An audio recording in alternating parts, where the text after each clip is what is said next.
Tout dépend de l'utilisation que vous en avez.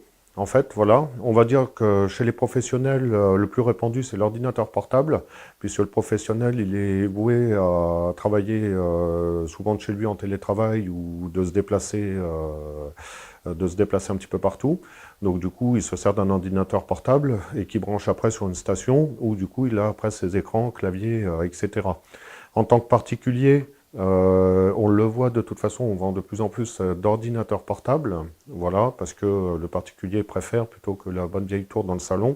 Des fois, bah, voilà, monsieur et madame veulent chacun leur ordinateur, donc du coup, bah, ma foi, ils préfèrent l'ordinateur portable. Une tour, ça va servir un peu plus pour quelqu'un qui va faire du gaming, pour un gamer, puisque la tour, contrairement à l'ordinateur portable, est beaucoup plus évolutive dans le temps.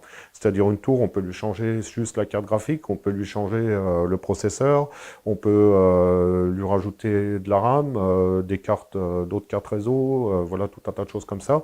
Chose qu'on peut plus difficilement faire sur un ordinateur portable. Un ordinateur portable, on va être contraint, bah, de fait que c'est un portable, on pourra changer que un disque dur éventuellement, enfin plutôt un SSD ou un M2 maintenant, et la RAM. Mais on ne pourra pas le faire évoluer plus que ça. La tour est beaucoup plus évolutive dans le temps.